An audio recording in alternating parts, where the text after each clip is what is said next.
Di setiap helaan napas manusia, ada pertaruhan antara dunia dan akhirat. Ada jiwa yang menjunjung iman, dan ada pula yang menjualnya demi gemerlap fana. Ini bukan kisah biasa, ini adalah denting sejarah para hamba Allah yang diuji di ujung pedang, namun memilih surga meski harus menjemputnya dengan darah. Mereka bukan hanya nama di lembaran tua, mereka adalah cahaya yang membakar jalan bagi jiwa-jiwa yang rindu pulang. Sahabat muslim akhir zaman yang senantiasa dirahmati Allah Ta'ala, jika kisah ini menggetarkan relung jiwamu, jika kebenaran ini membangunkan nuranimu, maka jangan biarkan ia berhenti di telingamu. Mari jadikan kebaikan ini terus hidup, dengan satu klik dukunganmu, dengan berbagi kepada mereka yang sedang kehilangan arah. Tekan suka, berlangganan, dan nyalakan loncengnya, karena setiap dukunganmu, sekecil apapun, adalah cahaya yang membantu kami terus menyalakan lentera iman di tengah gelapnya zaman. Bukan hanya konten, ini adalah perjuangan menyampaikan kebenaran. Di dunia yang makin mudah lupa akan cahaya Allah, larangan bersikap sombong dan melupakan Allah. Diriwayatkan dari Asma binti Umais al-Hasamiyah, semoga Allah meridhoinya, ia berkata, "Aku mendengar Rasulullah bersabda, sungguh celaka seorang hamba yang berlaku angkuh dan melampaui batas, yang berjalan pongah dan melupakan Sang Maha Tinggi dan Maha Agung. Sungguh celaka seorang hamba yang menyombongkan diri dan berlaku zalim, lalu melupakan Sang Maha Perkasa di atas segalanya. Sungguh celaka seorang hamba yang lalai dan lupa akan kubur serta kerusakan jasad. Sungguh celaka seorang hamba yang durhaka dan melampaui batas, lalu melupakan asal mula dan tempat kembalinya.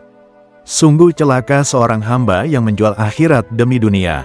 Sungguh celaka seorang hamba yang menipu dunia dengan jalan syubhat. Sungguh celaka seorang hamba yang dikuasai oleh tamak, hingga membawanya ke dalam neraka. Sungguh celaka seorang hamba yang dituntun oleh hawa nafsu hingga ia tersesat. Sungguh celaka seorang hamba yang rela melepaskan kehormatan demi menolak kebenaran." Kisah lengkapnya, dikisahkan bahwa ketika Umar bin Abdul Aziz menjabat sebagai khalifah, ia mengutus sekelompok sahabat untuk berjihad melawan bangsa Romawi. Namun, dalam pertempuran itu pasukan muslim mengalami kekalahan, dan 20 orang sahabat tertawan oleh musuh. Kaisar Romawi pun memanggil para tawanan satu persatu. Ia berkata, "Jika engkau masuk ke agamaku dan menyembah berhala, aku akan jadikan engkau sebagai pemimpin di sebuah negeri yang megah.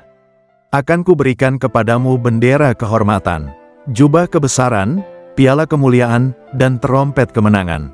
Namun, jika engkau menolak dan tidak masuk ke agamaku, aku akan penggal lehermu." Seorang sahabat menjawab dengan tegas, "Aku takkan pernah menjual agamaku demi dunia." Maka sang kaisar memerintahkan Algojo memenggal lehernya. Saat kepala sahabat itu terpisah, kepala itu berputar 3 kali di medan eksekusi, dan dari mulutnya terdengar bacaan ayat suci. Dunia adalah pasar yang gemerlap, tapi tak semua yang bersinar layak ditukar dengan iman. Ada jiwa yang tenang, pulang dalam ridha Tuhan, dan ada jiwa yang tergelincir, menghadap azab dengan tangan hampa. Maka renungilah, apakah kita sedang menempuh jalan para syuhada, atau sekadar menari di ujung fata morgana? Semoga kisah ini mengingatkan kita, bahwa setiap keputusan kecil di dunia, akan bergema abadi di kehidupan. Dunia adalah pasar yang gemerlap, tapi tak semua yang bersinar layak ditukar dengan iman. Ada jiwa yang tenang, pulang dalam ridha Tuhan, dan ada jiwa yang tergelincir, menghadap azab dengan tangan hampa. Maka renungilah, apakah kita sedang menempuh jalan para syuhada, atau sekadar menari di ujung fata morgana? Semoga kisah ini mengingatkan kita, bahwa setiap keputusan kecil di dunia, akan bergema abadi di kehidupan.